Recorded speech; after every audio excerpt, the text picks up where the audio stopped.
Link TV presents Mosaic World News from the Middle East. Here are today's top stories. Iran's Guardian Council disqualifies more parliamentary election candidates. Egypt's presidential election date draws mixed reactions. And Yemeni troops demand the ouster of Saleh's army chief. Mosaic. World news from the Middle East begins now.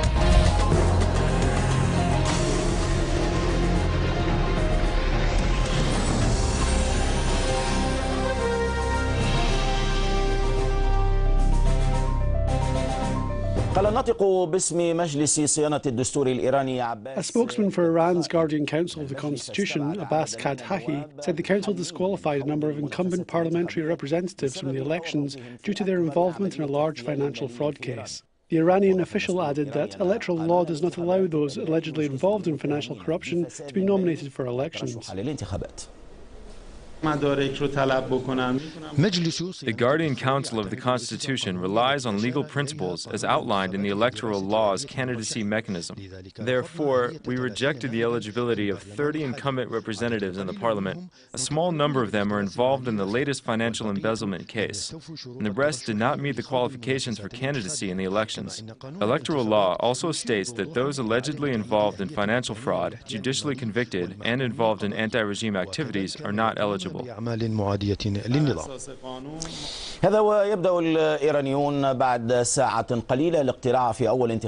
a few hours, Iranians will begin to vote in the first legislative election since the last presidential election, which was followed by a severe crisis in the country. The Iranian Interior Ministry said it's fully prepared on the organisational and logistical levels for election day. Meanwhile, reformists hope to effectively return to the political arena. But most predictions point to a near-certain victory for the Conservatives, who are putting forward the largest percentage of candidates in the elections.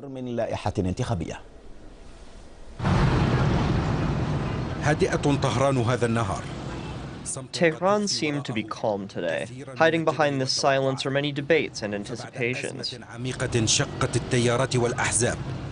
After a severe crisis split political groups and parties following the presidential election 3 years ago, the Interior Ministry said today it has completed all logistic and security preparations for parliamentary elections. 3,300 candidates are competing for 290 seats in the Shura Council. We are fully prepared through the Election Executive Committee, internal political observers, the Guardian Council of the Constitution, and special monitors of the candidates and parties.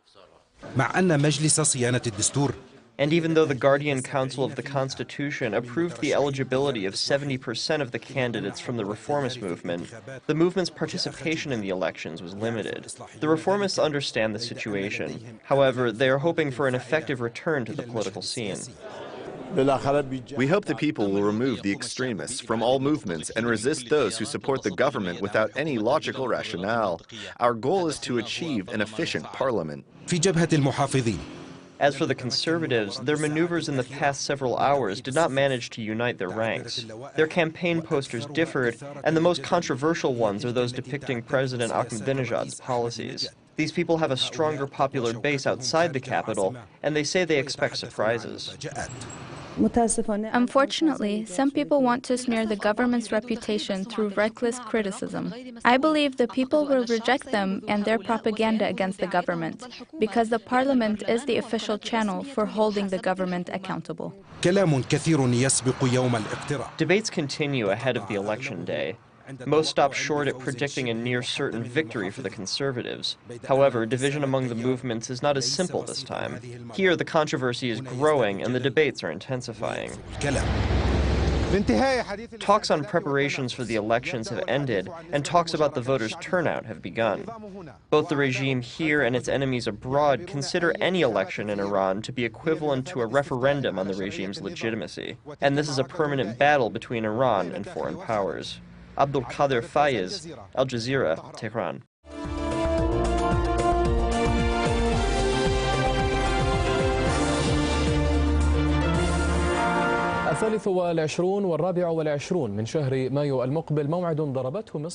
Egypt set the date for its first presidential election after Mubarak's rule. It is scheduled for May 23rd and 24th. As for the runoff round, it will be held on June 16th and 17th. The winner of the election will be announced on the 21st of that month. Although this timetable puts an end to the speculations around the military's rule, the reactions of political and civil forces varied between support and opposition. Tawfiq Ahmed reports. Setting the date for the presidential election at the end of May was not going to be without a political debate around what's seen as the most prominent event in Egypt after the revolution. The call by revolutionary youths for speeding up the election process to hand over power to civilian rule was completely ignored, maintaining speculation around the military council's rule. We had discussions about speeding up the transfer of power earlier, but what is most important to me now is the administration of the transitional phase. The goal is to hand over power without the occurrence of real catastrophes in the streets, in the midst of a security vacuum, given the fact that there are apparent failures in the military council's policies. Other political forces, especially the Islamic current, spearheaded by the Freedom and Justice Party, the political faction of the Muslim Brotherhood, also found the timetable to be a good indication of the end of the transitional period that's become the scene of unrest and concern. As for the opinion of the Egyptian street, it varied between welcoming and criticizing the date for the presidential election. But everyone agrees on the need for the next president to fulfill the ambitions of the Egyptian people. I believe the president should be close to the people, so he came to improve our situation and to take care of the poor. All we want is a president that is approved by all the Egyptian people's parties. As for the dates, we just want this to be over with, as they say. They were punctual with the dates. The military council fulfilled its promise. It held parliamentary, shura council, and then presidential elections. Now is the time to improve the conditions of the country so we can get back to work. This announcement is a cornerstone to parliamentary and shura council elections. It is also a proactive step to select a constituent body to draft a new constitution for the country. This represents the biggest challenge as the transitional period comes to an end. Now that the date of the elections has been announced, the debates of the last few months on the military council's handing over of power to an elected civilian authority have finally come to an end. The new controversy in Egypt is who will become the president after the revolution.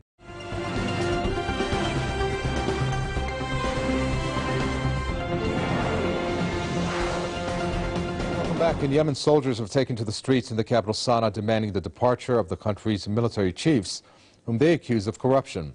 The soldiers called for the ouster of Brigadier General Hossein Khairan and Air Force Commander Mohammed Saleh al-Ahmar, a half-brother of former ruler Ali Abdullah Saleh.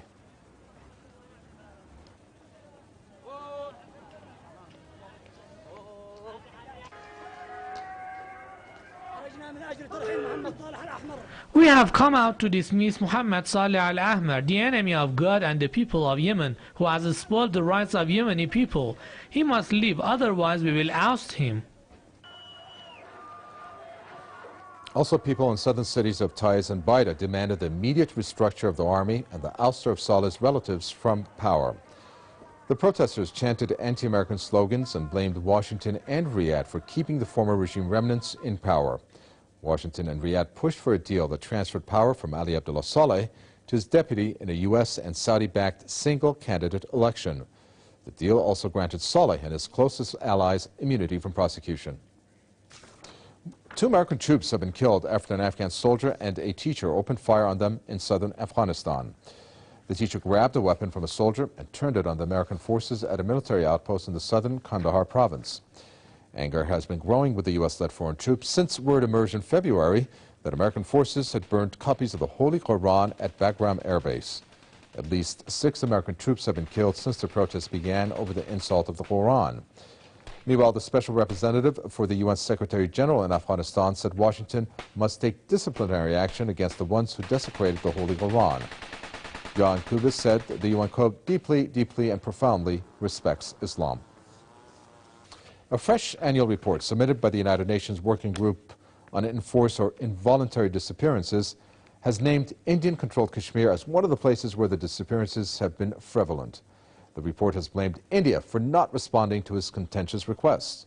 Shahana Bhatt reports from Indian-administered Kashmir. United Nations Working Group on Enforced or Involuntary Disappearances has submitted its annual report, which will be discussed during the March session of United Nations Human Rights Council. The report has mentioned about the disappearances and the presence of mass graves in the troubled region of Indian-administered Kashmir. The report says despite its repeated requests to carry out country visit, the Indian government has not come up with any formal reply, nor has rebutted the allegation of enforced disappearances.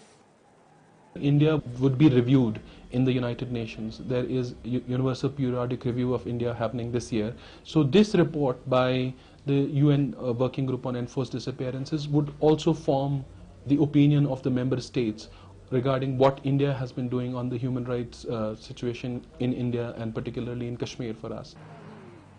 It is reported that between 1989 and 2009, the action of military and paramilitary forces in disputed Kashmir have resulted in more than 8,000 enforced and involuntary disappearances, and more recently, State Rights Commission has acknowledged the presence of 2,700 graves in 3 provinces encompassing a total of 55 villages. Meanwhile, in its fresh right to information query about the prosecution pertaining to Indian soldiers involved in crimes related to human rights over the past 20 years, the Jammu and Kashmir government for the first time has claimed that Ministry of Home Affairs and Ministry of Defence in New Delhi have not given the prosecution sanctions under Armed Forces Special Powers Act in any of the human rights cases since 1990 till date. The Supreme Court is saying that people who have committed the crime like rape, like killing, like fake encounter, that they should be punished. They don't have the legal impunity under the AFSPA, Armed Forces Special Powers Act. The Chief Minister of Indian-administered Kashmir over the past 1 year has been proposing to Indian government the withdrawal of Armed Forces Special Powers Act. However, Indian government has denied the proposal following Indian Army instructions. Human rights groups have usually accused India of rights violations in Kashmir, but so far India has not come up with a firm investigation and says it punishes those found guilty. Indian-administered Kashmir is under conflict since 1989 and nearly 50,000 people have been killed so far, according to official records. And it continues to be a dispute between 2 nuclear-armed countries, India and Pakistan.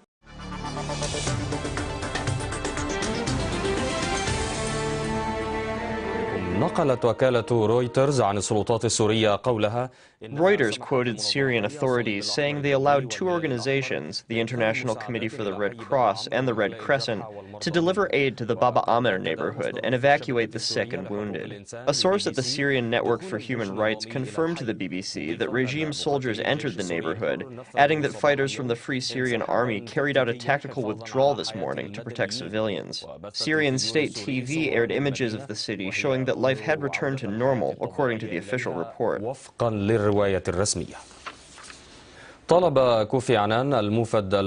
The UN Arab League Joint Special Envoy to Syria, Kofi Annan, requested for his mission to be completed without any interference until the peaceful resolution to the crisis is reached. Annan indicated he will visit Syria soon and hold talks with all parties active in the Syrian crisis. Meanwhile, solidarity demonstrations continue in Syrian cities in parallel to the army's operations in various areas. Kofi Annan took a detour to Cairo before heading to Damascus to meet with the Arab League Secretary General. The former UN Secretary General returned to the international stage as the UN Arab League Joint Special Envoy to Syria. He says he hopes to visit Damascus to deliver a message to the officials there. The message is clear.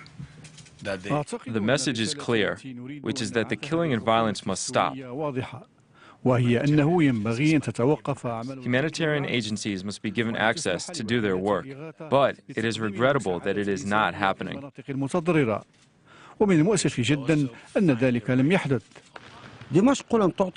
Damascus has not responded to whether or not it will receive Annan. According to Damascus, no one has officially informed it of the appointment of an envoy or of the nature of his mediation mission. We are still waiting for a clarification from the United Nations, as represented by the UN Secretary General, on the nature of his mission. We will study the matter and respond soon. Annan is well aware of the challenges of his mission, so he is starting with calling for dialogue among all parties in the Syrian crisis and requested no interference in his mission. The Syrian issue has its regional and international complications, and the international inclination to interfere has grown after the search for a solution was prolonged. On Wednesday, Damascus refused to allow the UN official in charge of humanitarian affairs, Valerie Amos, to enter Syria to evaluate the humanitarian situation there. Our United Nations humanitarian coordinator, Valerie Amos, has still not been permitted to visit Syria, despite the clear need and despite the repeated commitments by the government that she would be welcomed. I take this opportunity to remind the Syrian authorities of their obligations under international humanitarian and human rights law, and I call on them to once again work toward a peaceful, democratic solution for the Syrian people. The military operation continues in Homs, racing with time to resolve a battle victimizing unarmed civilians, even if it appeared to be a battle between two armies.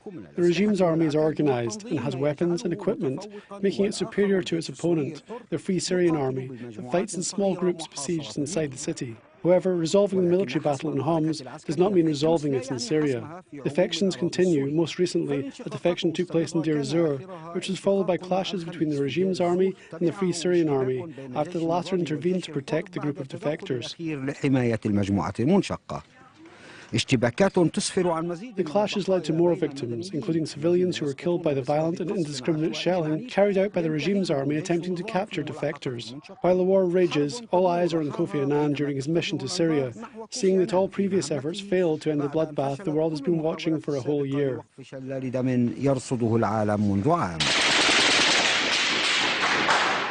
Hayyan Yaqub, BBC.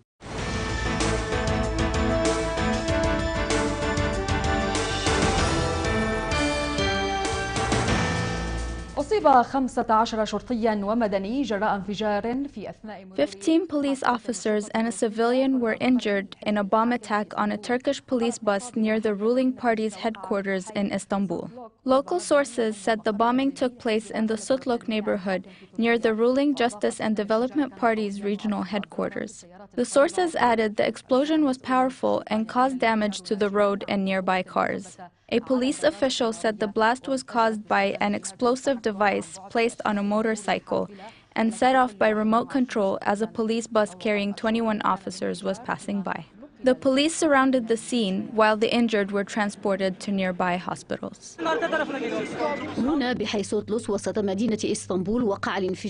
Here in the Sutlus neighborhood in central Istanbul, a powerful explosion rocked the area, inflicting light to moderate injuries, damaging nearby cars, and shattering the windows of adjacent buildings. Ambulances and fire engines rushed to the scene while police cordoned off the area.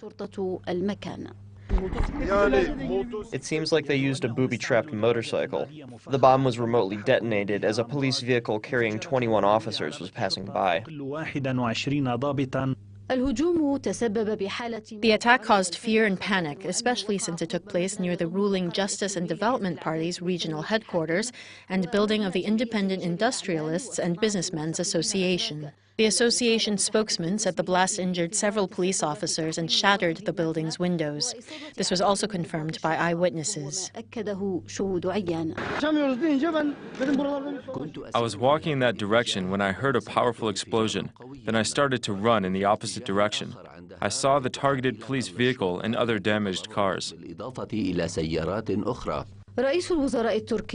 Turkish Prime Minister Recep Tayyip Erdogan expressed rage at those he described as terrorists, vowing that Ankara will continue its war on terror.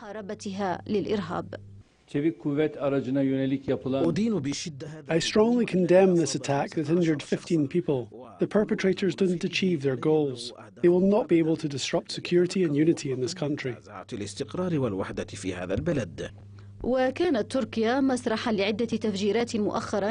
Turkey recently witnessed several explosions, notably the bomb attack that struck last May near a bus stop in Istanbul's Taler neighborhood, injuring 8 people. Another bomb attack took place last September in the center of the capital, Ankara, killing 3 people and injuring 15 others.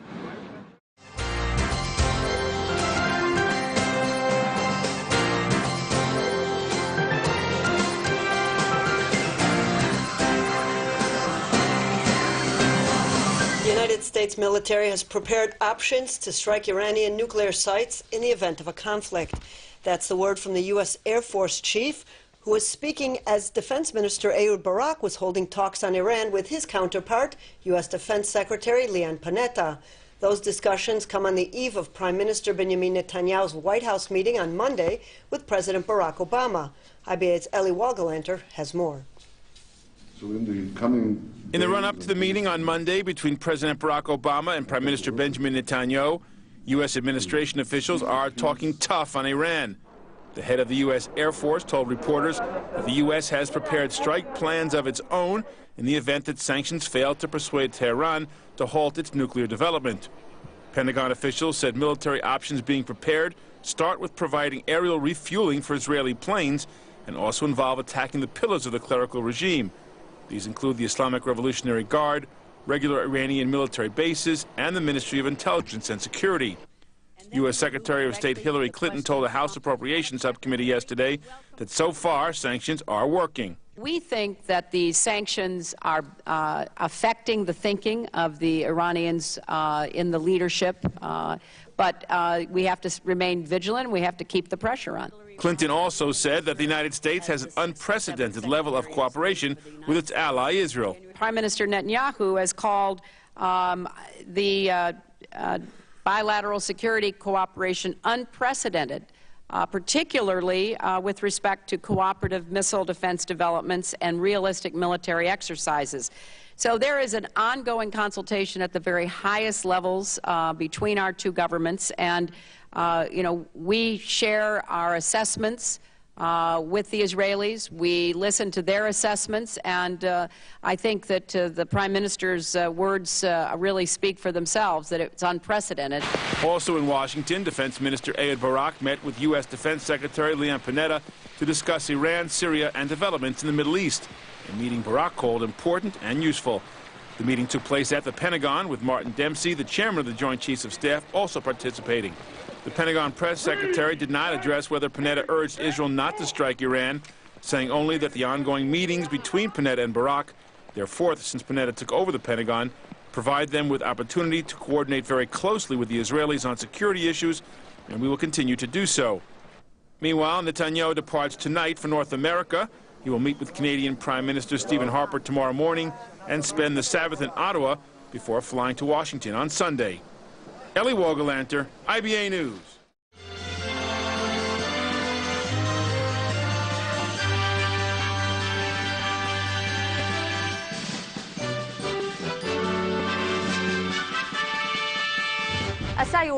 Iraq is seeking to reinforce its army with advanced defense and military systems, in addition to supplying Iraqi forces with the latest equipment and weapons. This issue dominated talks between Iraq's Army Chief of Staff, General Babakir Zabari, and his U.S. counterpart, Martin Dempsey, at the Pentagon. The two also discussed the capabilities of Iraq's air defense and the means to strengthen them. After the withdrawal of the U.S. from Iraq, and in light of the security challenges the region is facing, Iraq is in real need of reinforcing its army and supplying it with modern and advanced equipment and weapons. Iraq's Army Chief of Staff, General Babakir Zabari, discussed the issue during his meeting with senior U.S. military leaders in the Pentagon, including the U.S. Chief of Staff, General Martin Dempsey. Zabari said he felt that the Americans wished to contribute to rehabilitating the Iraqi army and providing it with the latest equipment.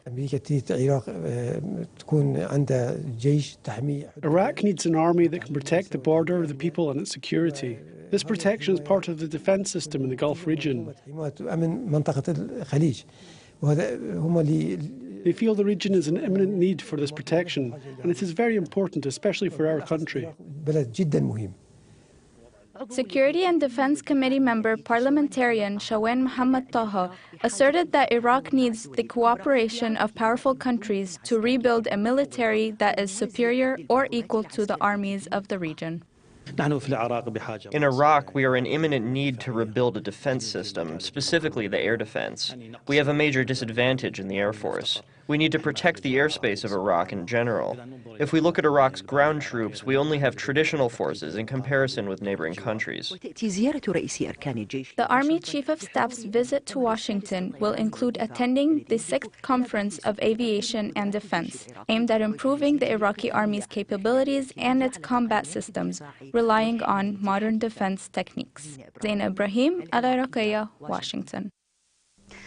NATO's Deputy Secretary General for Political Affairs and Security, James Apatharai, stressed that NATO is seeking to enhance Iraq's military capabilities. Apatharai indicated that Iraq has become an important example for the region, and NATO will support the Iraqi forces in different aspects.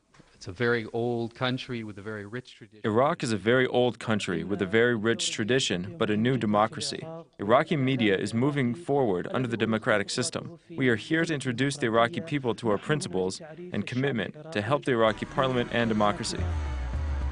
The views expressed on Mosaic are from contributing broadcasters, not Link TV or its sponsors. The production of Mosaic is made possible by grants from the John D. and Catherine T. MacArthur Foundation, the Wincoat Foundation, the Firedoll Foundation, and by support of viewers like you. Thank you. Watch Mosaic World News online. Stay up to date with breaking news, read our blog, get transcripts of past shows, and more at linktv.org/mosaic.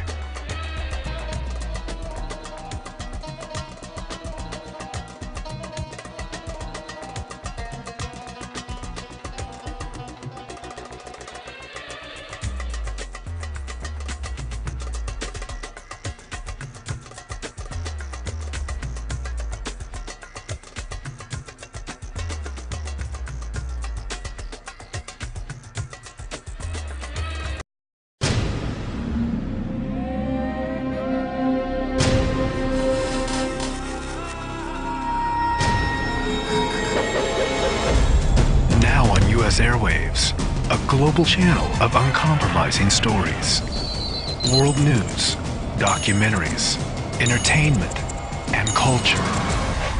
Link TV, connecting you to the world. For more information, visit linktv.org.